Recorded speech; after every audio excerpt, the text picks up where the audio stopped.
Today we are going to start working on your research project, and I know that you have seen multiple times this movie, and you now know that this structure here is called the saxcomb, yeah, yeah, and that it rotates during development, and this is a great system to study evolution. So uh, some of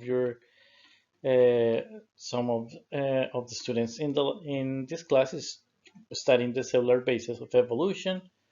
It is also a great system to study cell competition.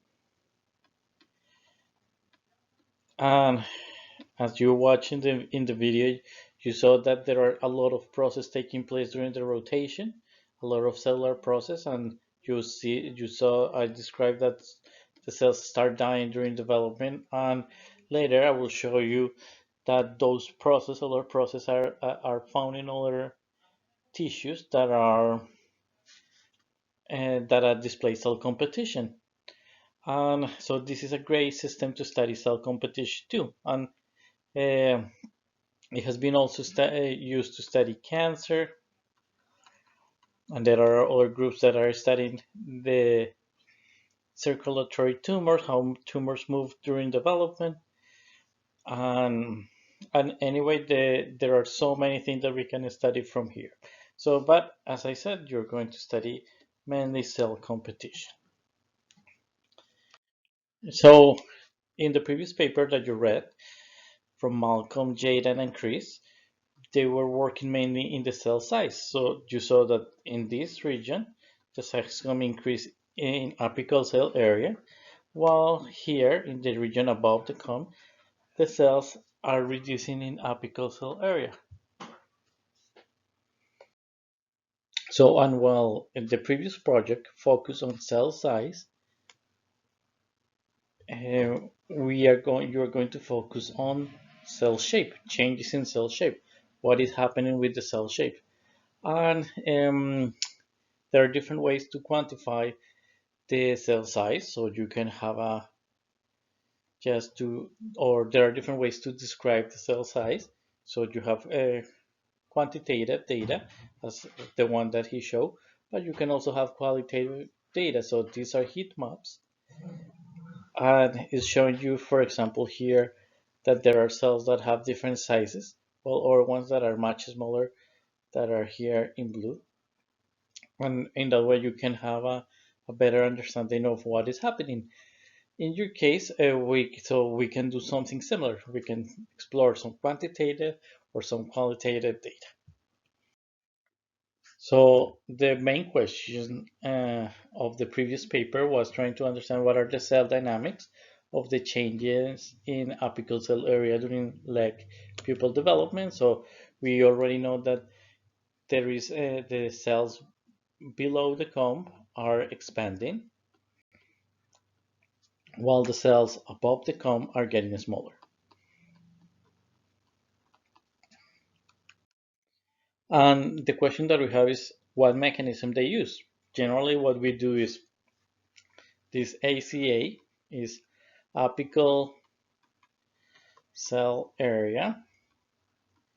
It means if the cells are three-dimensionally, they have a three-dimension, we're focused only in the apical section. Yeah. So the question that we have is, okay, is this reduction in apical area?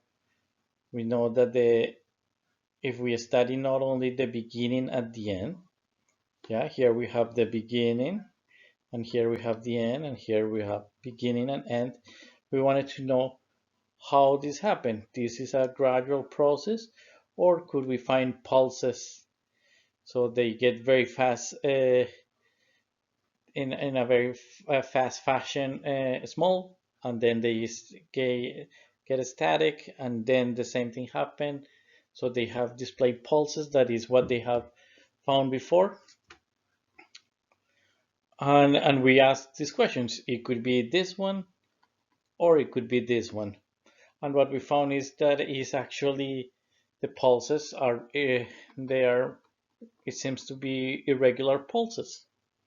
It seems to display irregular pulses rather than this gradual behavior.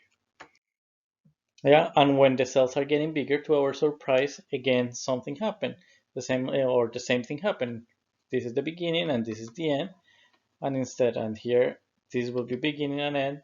And instead of having a gradual growth, what we found is that we find some pulses.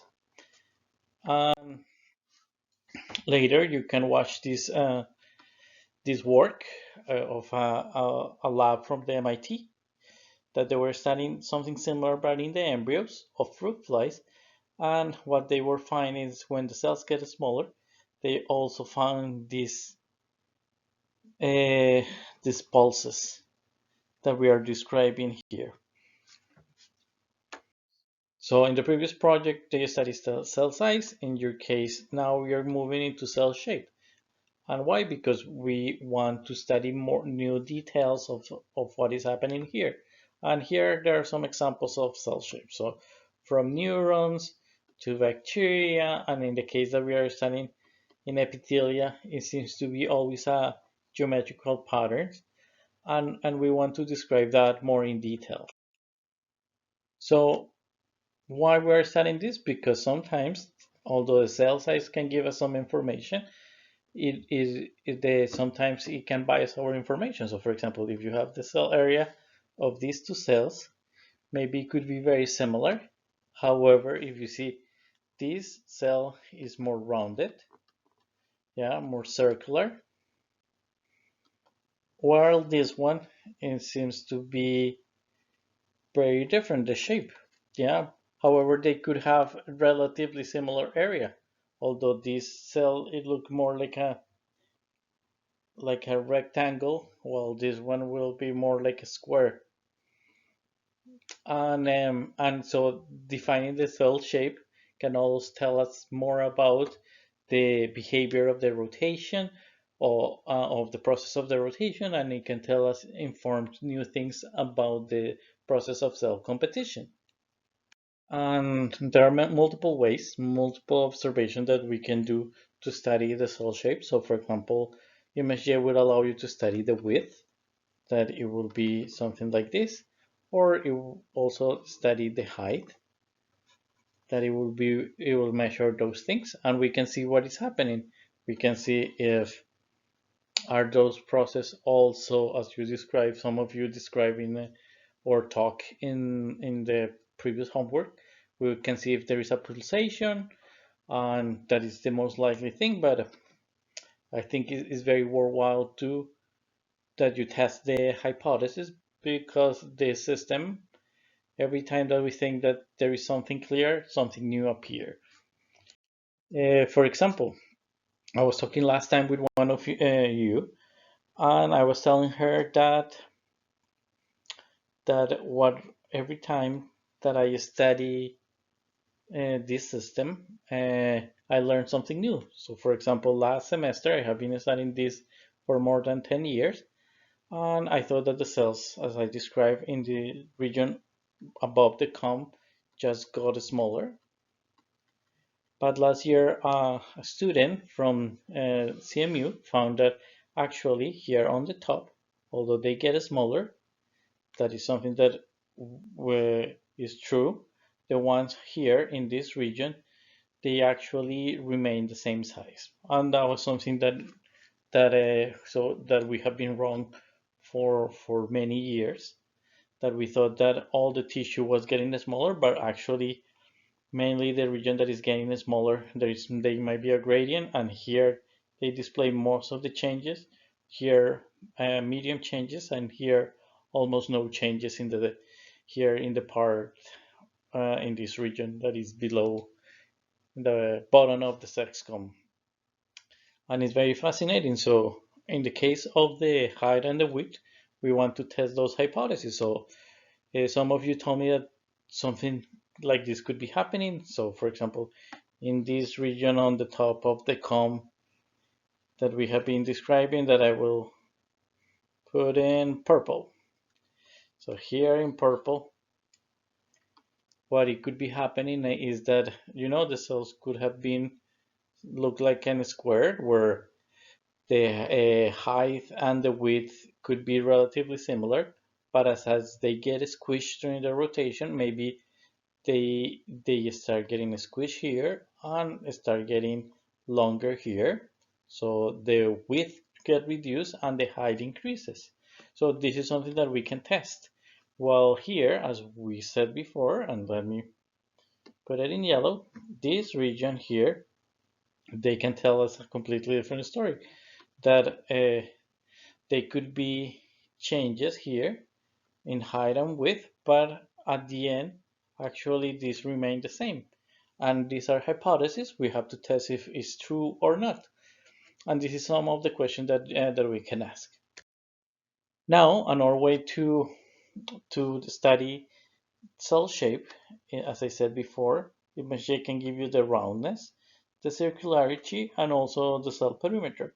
All those measurements, I will give you tables. Somebody already measured them, and you can start, in most of the cases, analyzing them. So, and why the cell perimeter is also important? Because here, again, we have something very interesting happening. Yeah, what is happening with the cell perimeter? So the area in red, what is happening with the region in red? Generally, when we compare the cell area, mhm, okay, cell area, and here the cell perimeter. Here always when I'm talking, let's put this apical cell area and apical cell perimeter. And this relationship, if it goes, it should be linear. The bigger the cells are, in this case, the perimeter start getting also bigger.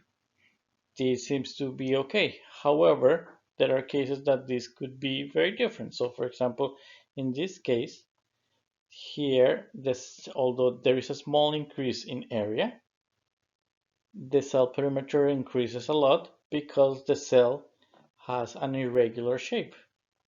Yeah, so the cell perimeter can change, uh, and we found that in another project.